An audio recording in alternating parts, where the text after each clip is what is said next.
ओम नमो गणपते दोस्तों। आज की वीडियो में हम बात करेंगे कि महाभारती कर्ण ने ऐसी कौन सी गलती कर दी थी जिसके कारण वह अंतिम युद्ध में जीतते जीतते हार गए थे। दोस्तों, अगर वह यह गलती नहीं करते तो हो सकता था कि उस युद्ध में अर्जुन परास्त हो जाते।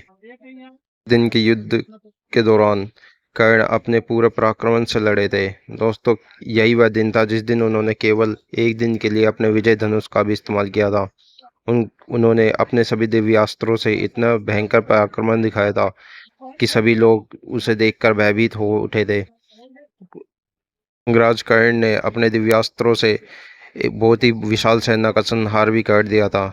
इसी दिन उन्होंने अपने महाभयंकर दिव्यास्त्र भार्गवास्त्र का इस्तेमाल किया था, जिसे देखकर स्वयं अर्जुन भी भय से कांप उठे थे और वह स्वयं यह मानते थे कि इस अस्त्र का किसी भी तरह निवारण नहीं किया जा सकता।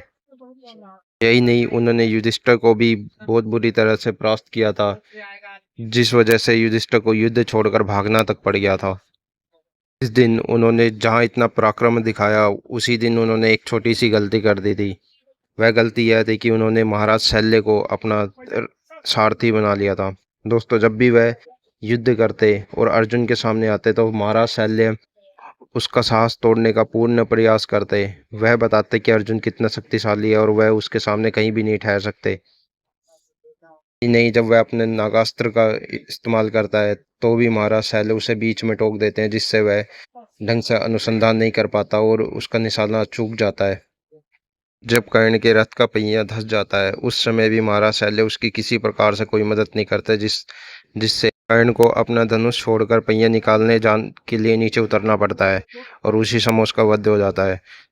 तो अगर इस समय श्री कृष्ण या उसका कोई हितैषी होता तो जिस प्रकार अर्जुन ने जब कर्ण पर बाण चलाया था वह अचेत हो जाता है, तो कृष्ण मना करते हैं कि अर्जुन रुको मत, यह तुम्हारा सबसे ताकतवर प्रतिद्वंदी है, इसे बाणों का अनुसंधान करने का एक अवसर तक मत देना, इस पर लगातार आक्रमण करते रहो।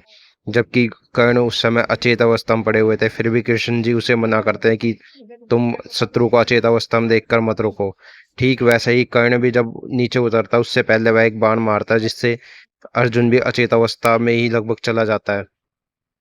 अगर वह भी लगातार बाण चलाते रहते या अपने दुश्मन को सचेत होने का अवसर नहीं देते, उन्हें बाणों को दोबारा अपने गांडी ऊपर चढ़ाने का अवसर ही नहीं देते, तो शायद युद्ध का परिणाम कुछ और होता। लेकिन महाराज शैले ऐसा नहीं करते, वह उसे हमेशा नीचा दिखाते रहते हैं और वह उन्हें हमेशा यह महसूस कराते रहते हैं कि कर्ण हमेशा अर्जुन से नीचे ही रहेगा, वह उसके जैसा महान धनुर्धर नहीं बन सकता।